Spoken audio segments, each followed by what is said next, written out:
पहला चरण में जहां भी चुनाव हो रहा है, एनडीए अलायंस ने सभी परिवार वालों को ही टिकट दिया है। आप जो देख रहे हैं, जो तस्वीर कैद कर रहे हैं, वो बिहार की राजनीति पे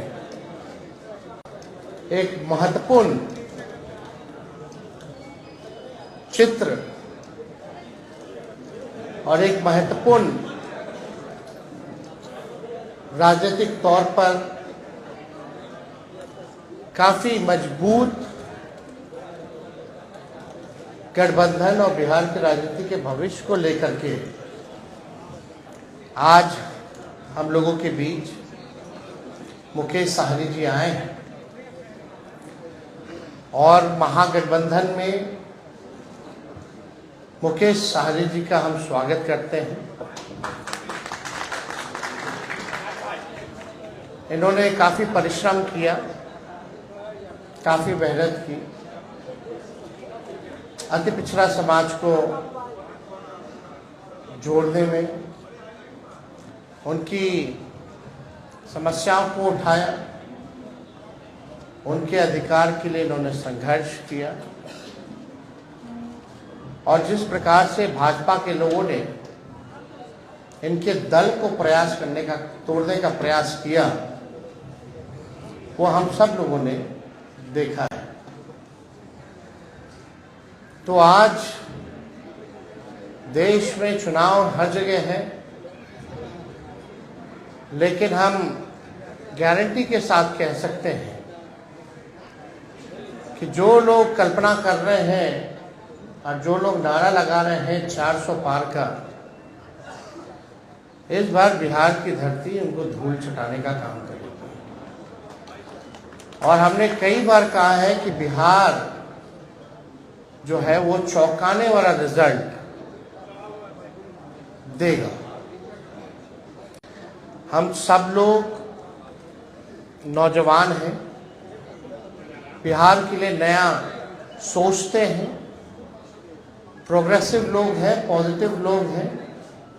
हम लोगों के पास विजन है, हम लोगों के पास रोड मैप है कि किस तरीके से बिहार को हम लोग आगे ले जाने का काम करेंगे। हम सब लोग देश के हालात को भी देख रहे हैं, जहां तानाशाह रवैया अपनाया जा रहा है, जहां संविधान पर खतरा है। और ताजुब है, कई लोग, जब हम लोग बोलते थे भाषण में कि भाजपा के लोग जो है संविधान को खत्म करना चाहते हैं, लोकतंत्र को खत्म करना चाहते हैं, इस देश की जो डाइवर्सिटी है उसको खत्म करना चाहते हैं, भाईचारे को खत्म करना चाहते हैं, शांति अमन चैन को भंग करना चाहते हैं, तो कुछ लोग सवाल पूछते थे, कहां से कह रहे हैं कि भाजपा के लोग संविधान खत्म कर रहे हैं। आज आप लोगों ने देखा होगा, हमने ट्वीट करके एक वीडियो रिलीज किया है, जब बैठक चल रही है गया में, भाजपा का इंटरनल बैठक है, चुनाव की तैयारी की बैठक चल रही है। वरिष्ठ नेता भाजपा के, वरिष्ठ मंत्री बिहार सरकार के प्रेम कुमार जी साथ बैठे हैं और उनके सामने एक भाजपा का वरिष्ठ नेता कहता है कि हमको प्रचंड बहुमत चाहिए, 400 पार कराइए और हम लोग संविधान को खत्म कर देंगे। हम लोग ये बताना चाहते हैं कि किसी माई के लाल में दम नहीं जो हमारे देश का संविधान को बदल सके, लोकतंत्र को छीन सके, और जो असली चेहरा जो बीजेपी का है वो सबके सामने वो उजागर हो चुका है। जो असली चेहरा जो है बंद है, वो उजागर हो चुका है भाजपा का। यानी जो बात हम लोग कहते थे कि संविधान और लोकतंत्र पे खतरा है, आज भाजपा के लोग ही जो है भाषण कर रहे हैं, खुल करके बोल रहे हैं कि संविधान को खत्म करना है।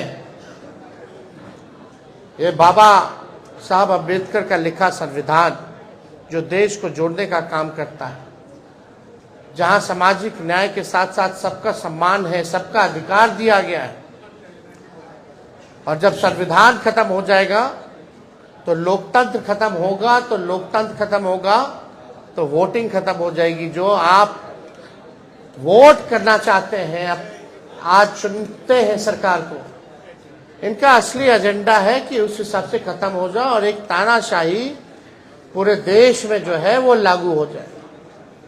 और कोई पहली बार भाजपा के नेता ने नहीं बोला, दक्षिण भारत में भी भाजपा के लोगों ने बोला, राजस्थान में भी भाजपा के नेता ने बोला, और लगातार ये बिहार में हो रहा है। जब लोग जागरूक हो गए, जब अधिकार के लिए लड़ने लगे, जब दलितों की पार्टियां बनने लगी, जब अति पिछड़ों का पार्टियां बनने लगा, पिछड़ों की पार्टियां बनने लग गई, तो बीजेपी को डर हो गया।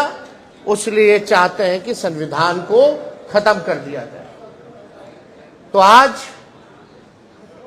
बेहद खुशी है कि मुकेश साहनी जी ने आज महागठबंधन जो है उसमें शामिल हुए हैं, और हम सब लोग, पूरा राष्ट्रीय जनता दल परिवार, सभी हमारे महागठबंधन के सभी साथी, इनका हम लोग स्वागत करते हैं। और आप लोग सब लोग जान रहे हैं कि आज शामिल हो रहे हैं ये, लेकिन इससे पहले महागठबंधन में हम लोगों ने सीटों का ऐलान कर दिया है। सीटें बता दी गई हैं, कौन सा सीट कांग्रेस के खाते में गया और कौन सी सीटें जो है लेफ्ट पार्टियों के खाते में गई, और कौन कौन लोग कितने कितने सीटों पर लड़ेगा। तो आज मुकेश साहनी जी ने एक महत्वपूर्ण निर्णय लिया है बिहार के हित के लिए, संविधान और लोकतंत्र आरक्षण को बचाने के लिए। तो हम लोग इनका स्वागत करते हैं, और साथ ही साथ हमारी भी जिम्मेवारी बनती है कि इनको साथ लेकर के हम चलने का काम करें और इनको भी सम्मान दें।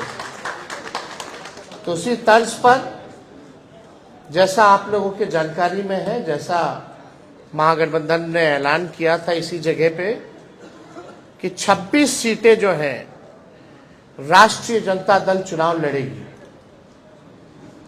तो हम राष्ट्रीय जनता दल अपने कोटे में से उस 26 सीटों में से हम 3 सीट जो है मुकेश साहनी जी को, हमारे पार्टी का निर्णय हुआ कि 3 सीटें जो हैं वो मुकेश साहनी जी को दी जाए। राष्ट्रीय अध्यक्ष जी का भी निर्णय है, और वो 3 सीटें, पहला गोपालगंज है,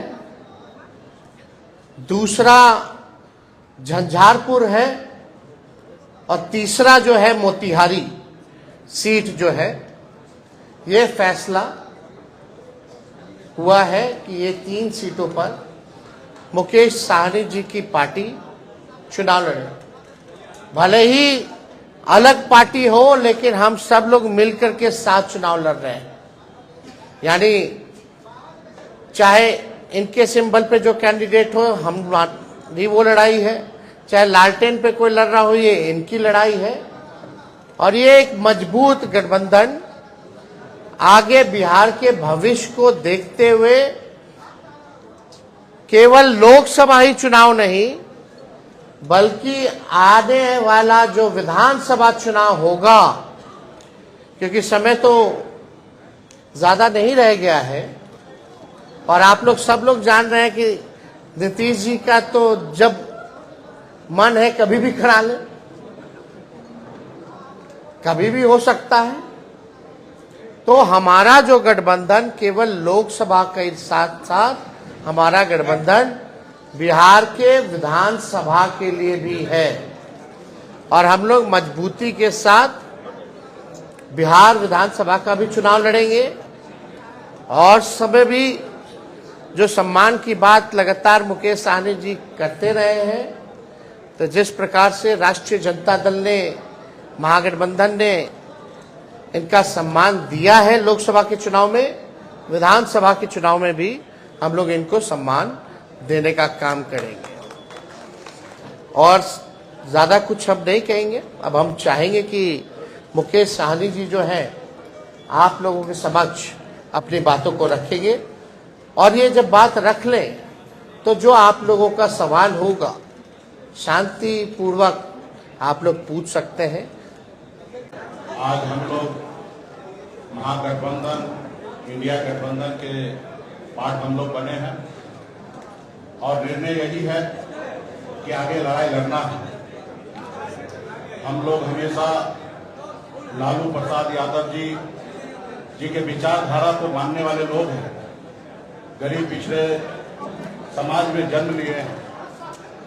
संघर्ष के बदौलत आज हम लोगों ने अपनी मुकाम को हासिल किया है। और जब मैं मुड़ के देखता हूं तो हजारों समस्या हमारे परिवार में, हमारे लोगों के बीच में है। उस समस्या को दूर करने के लिए बॉम्बे के ऐशो आराम जिंदगी को छोड़कर मैं बिहार आया, अपने लोगों के लिए लड़ाई लड़ने लगा, आंदोलन किया। आंदोलन से हमने एक पॉलिटिकल पार्टी बनाया और आपने देखा कि किस तरीके से हमने संघर्ष करने वाले लोग हम अपने सर उठा के जीने का हमने निर्णय लिया था। और आपने देखा कि भाजपा ने किस तरीके से हमारे विधायक को खरीद लिया, हमारी पार्टी को तोड़ दिया, हमारे सहयोग से बिहार में सरकार बनाई, उस सरकार से हमें बाहर कर दिया। और अब पिछले 2 सालों से संघर्ष में कर रहा हूं, गांव-गांव में घूमकर अपने लोगों को जागरूक कर रहा हूं कि अपने अधिकार के लिए लड़ाई लड़िए। हमारी लड़ाई है कि जब देश एक है, संविधान एक है, देश के प्रधानमंत्री एक है, तो हमारे साथ अन्याय क्यों? जब बंगाल में निषाद समाज के सभी उपजाति, चाहे बिंद हो, बेलदार हो, नुनिया हो, मलाह हो, चाहे हो तियर हो, बनपर हो, गोरी हो, तमाम निषाद के सभी उपजाति को आरक्षण एससी का मिल रहा है। आप दिल्ली चले जाइए, वहां पे निषाद समाज के सभी उपजाति को आरक्षण मिल रहा है और बिहार या उत्तर प्रदेश, झारखंड में नहीं मिल रहा है। कई बार भारतीय जनता पार्टी के शीर्ष नेतृत्व ने कई बार उन्होंने वादा किया कि हमारी सरकार बनेगी, हमारे साथ दीजिए, हम आपको आरक्षण देंगे। और कई बार हम लोगों ने उनको मदद किया, लेकिन जब उनकी मजबूरी होता है तो हर तरह की बातें करते हैं, और जब उनकी समस्या दूर हो जाता है तो भूल जाते हैं कि मल्ला का बेटा का भी कोई समस्या है, उसको दूर करेंगे। इसलिए हम लोग लड़ाई लड़ रहे हैं। पूरे यूपी, बिहार, झारखंड में अपने लोगों को जागरूक किए। हर लोगों ने हाथ में गंगा जल लेकर संकल्प लिया कि हम अपने आने वाला पीढ़ी के लिए, अपने बच्चे के भविष्य के लिए संघर्ष करेंगे। जैसे हमारे पूर्वज ने कभी इस देश को आजादी दिलाने के लिए संघर्ष किया, उसी तरीके से संघर्ष करेंगे। और आज हम भी उसी रास्ते पे चल रहे हैं। हमने बिहार में तमाम, हमारे कर्पूरी ठाकुर जी हो, हमारे लालू प्रसाद यादव जी हो, स्वर्गीय श्री पासवान जी हो, हमने सबको देखा। अपने लोगों के लिए, अपने हक अधिकार के लिए उन्होंने संघर्ष किया।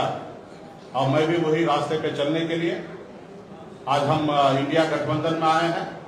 और निश्चित तौर पे 2024 का जो चुनाव होगा उसमें आप सभी को और देश के सभी लोगों को ने बिहार का जो रिजल्ट आएगा उसमें चौंकाने वाला रिजल्ट होगा। और मजबूती से हम लोग लड़ेंगे। 40 से 40 लोकसभा सीट पर हम लोग काम करेंगे और 40 से 40 जीतने का हम लोग काम करेंगे, ताकि देश में जो आज खास करके मोदी जी ने हर साल में 2 करोड़ लोगों को रोजगार देने का जो निर्णय लिया था, आज कहीं ना कहीं 2 लाख भी नौकरी उन्होंने देने का काम नहीं किया। आज हमारे लोग पढ़ लिख कर घूम रहे हैं, उनको नौकरी नहीं मिल रहा है। और खास करके ये कौन लोग है? ये SC, ST, OBC के लोग, अति पिछड़ा समाज के लोग हैं। आज हमारे बच्चे बीमार पड़ते हैं तो उसके घर में, परिवार के पास पैसा नहीं होता है तो उसको सही हॉस्पिटल में जाके इलाज कराए। आज हमारे लोग इलाज के अभाव में बच्चे को दम तोड़ते हुए देख लेता है और उसके बच्चे के लिए कुछ नहीं कर पाता है। आज यही सोच समझ को लेकर अपने समाज के हक अधिकार के लिए लड़ाई लड़ने के लिए बिहार हमारा आगे बढ़े, बिहार के लोग आगे बढ़े, और इसके लिए हम लोग आज गठबंधन में आए हैं। और निश्चित तौर पे 2000 अगला जो चुनाव होगा, चुनाव कब होगा ये तो नहीं पता। अगर समय से हुआ तो 2025 में होगा, लेकिन मुझे लगता है कि 2024 चुनाव खत्म होते हुए ही बिहार में सरकार में परिवर्तन होगा और हम लोग उसके लिए भी तैयार हैं और अगली सरकार हम लोग बनाएंगे। इसलिए साथियों, मजबूती से हम लोग हक अधिकार के लिए लड़ाई लड़ रहे हैं। इंडिया गठबंधन, महागठबंधन के परिवार को मैं धन्यवाद देता हूं कि आपने इससे पहले भी जब हमने पार्टी बनाया तभी भी आपने हमें साथ दिया। उस समय में हमने 3 लोकसभा सीट पे चुनाव लड़ा और आज भी आपने हमें साथ दिया। अपने गठबंधन में आपने जगह दिया। 3 लोकसभा सीट पर वीआईपी पार्टी लड़ेंगे और 3 ही नहीं 40 सीट हम मानते हैं कि हम लोग मजबूती से लड़ेंगे। तो तमाम हमारे महागठबंधन, इंडिया गठबंधन के तमाम साथी को धन्यवाद देता हूं कि इस गठबंधन में हम लोग आए और आगे सामाजिक न्याय के लिए लड़ाई हम लोग लड़ते रहेंगे। हमें पूरा उम्मीद था कि ये सवाल जरूर आप करेंगे। देखिए, 2 भाई में आपस में नोकझोंक होता है और हम लोगों को उस समय में जो हुआ वो मेरे लिए भी अच्छा नहीं था, ना ही हमारे छोटे भाई तेजस्वी जी के लिए भी अच्छा था और उससे हमें भी नुकसान हुआ और महागठबंधन का भी नुकसान हुआ था। खैर, वो बात हो चुका है, बीत गया है। उस समय में तो सिर्फ हमारा नंबर नहीं घोषणा हुआ, इसके लिए हमने थोड़ा सा कह सकते कि क्रोध प्रकट हमने कर दिया था। लेकिन आप कल्पना कीजिए, जिन्होंने हमारे सीने में खंजर भोंका, जिन्होंने हमारे विधायक को ले लिया, हमें सरकार से बाहर कर दिया, जो सरकार हमने बनाया था, वो अब जरूरी है कि उसको जवाब देने का, उनसे बदला लेने का। और आने वाला समय में जब 2 भाई है, घर है, परिवार है, तो छोटा मोटा नोकझोंक हुआ, उसको हम लोग अभी आने वाले समय में उसको दूर करेंगे। ठीक है, नहीं होगा अब एक साथ आप रहेंगे, निश्चित तौर पे एक साथ रहेंगे। हम वो नीतीश जी के जैसे नहीं कहेंगे कि मिट्टी में मिल जाएंगे और फिर कहीं नहीं जाएंगे। हम साथ हैं, हमेशा साथ रहेंगे और आगे वो समय आएगा, आप लोगों को जानकारी दे दिया जाएगा। पार्टी फोरम में इस पर चर्चा होगा, कौन सा सीट पर किसको लड़ाना है, कौन पार्टी के पदाधिकारी लड़ेंगे। और हम लोग पिछड़ा समाज के लोग हैं, निश्चित तौर पे हम लोग चुनाव मैदान में हम 40 से 40 सीट जीतने के लिए आए हैं और मजबूती से हम लोग लड़ाई लड़ेंगे। अति पिछड़ों को सम्मानजनक सीट देंगे। लाई आराम से। निश्चित तौर पे हम वही काम पे रहे। हमने पिछले बार भी आपने देखा होगा, हमने कहा 1 सीट लेकर जहर खा लेंगे लेकिन उस गठबंधन में नहीं जाएंगे। हमने निर्णय लिया था, आरक्षण नहीं तो गठबंधन नहीं, गठबंधन नहीं तो वोट नहीं। और वही निर्णय पर, क्योंकि आरक्षण तो केंद्र के सरकार को ही देना था, 10 साल से वही सरकार में है और निश्चित तौर पे हम अपने वादे पे कायम है। और हमारा समाज भी जो हाथ में गंदा जल लेके कसम खाए हैं कि आरक्षण नहीं तो गठबंधन नहीं, उसी पे हम लोग अड़िग रहेंगे और निश्चित तौर पे भाजपा को बिहार से 40 से 40 सीट हम लोग हराने का काम करेंगे। और निश्चित तौर पे जो हमारा आरक्षण की लड़ाई है, निश्चित तौर पे हम राहुल गांधी जी को नेतृत्व में देश में सरकार बनाएंगे, हम अपनी सरकार बनाएंगे और निश्चित तौर पे उसमें जब हमारी सरकार होगा तो निश्चित तौर पे निषाद समाज का आरक्षण लागू होगा। एक मिनट इधर, ये सारे सवाल एक तरफ सुनिए ना, इधर लेने दीजिए। हाँ, तेजस्वी जी इधर तेजस्वी जी, मोदी जी कल जमुई में आए हुए थे, उन्होंने कहा कि अब लेटेन का जमाना नहीं है, एलईडी का जमाना आ गया है। एक बात उनको भी समझना चाहिए, लालटेन का काम क्या है?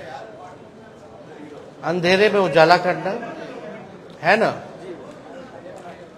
और कई पार्टी के अलग अलग सिंबल हैं, तीर भी है, तो तीर क्यों रखे हो भाई? मिसाइल कर लो। अब फूल तो फूले बना रहे हैं लोगों को,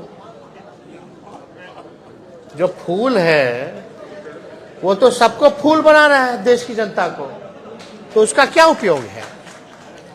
तो एलईडी का जमाना है, इसका जमाना है, लेकिन जरा मोदी जी अपने बगल में अपने साथी माननीय मुख्यमंत्री जी से पूछ लेते कि दुनिया खत्म हो जाएगी, काहेला बोलते हैं? वो किस बात पे बोलते हैं? क्योंकि जमाना हाईटेक हो गया है। उसी बात पे ना मुख्यमंत्री जी कहते हैं फोन ऑन मत चालू करो, फोन पे रहता है सब लोग, अब थोड़ा दिन में दुनिया खत्म हो जाएगा। तो सबसे पहले जो उनके साथी हैं उनको ना समझाना चाहिए उनको। तो ये सब बेकार की बातें। असल बात क्या थी? कल जमुई में प्रधानमंत्री जी ने शुरुआत की।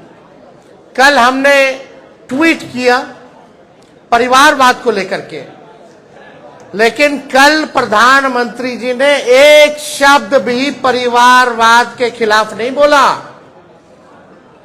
और पहला चरण में जहां भी चुनाव हो रहा है, एनडीए अलायंस ने सभी परिवार वालों को ही टिकट दिया है। तो प्रधानमंत्री जी कुछ भी कहते हैं, भाजपा का लोग हम बोलते हैं ना कि गोबर दे करके बोलेगा कि लो खाओ हलवा है, समझे? तो प्रधानमंत्री जी की बात उन पे रही, लेकिन आपको अमित शाह जी से भी पूछना चाहिए। और हम पूछना चाहते हैं कि भैया अभी ये बता दीजिए जनता को कि प्रधानमंत्री जी वाला कौन कौन सा जुमला है। फिर बाद में मत बोलिएगा अरे चुनावी समय में तो जुमले बोले जाते हैं। लेकिन वो लोग जुमला बोलता है और हम लोग जो कहते हैं वो करके दिखाते हैं। हम लोग 17 महीने आए तो 5 लाख सरकारी नौकरी हम लोगों ने दिया। कल मुख्यमंत्री जी भी कह रहे थे, नौकरी का जिक्र कर रहे थे। बताओ, जो मुख्यमंत्री 2020 में कहता था कहां से पैसा लाएगा, असंभव है। आज उनको भी हम नौकरी की बात करवा रहे हैं कि नहीं करवा रहे? उनके हाथ से दिलवाए कि नहीं दिलवाए नियुक्ति पत्र? तो ये परिवर्तन है। यही फर्क भाजपा और महागठबंधन में है। हम लोग जो कहते हैं वो करते हैं। एक मिनट जेडीयू के 2 मंत्री समस्तीपुर सीट से जेडीयू के 2 मंत्री परिवार के बेटे और बेटी चुनाव लड़ने के लिए वहां आपको ऐसे नहीं आते? छोड़िए ना, अब उनका अपना निर्णय। हम भाई देखिए, अल्टीमेटली तो जनता ना मालिक है। किसी को टिकट देना नहीं देना वो अलग बात है। अल्टीमेटली जनता चुनाव जीत के भेजती है, जिता के भेजती है। चलिए।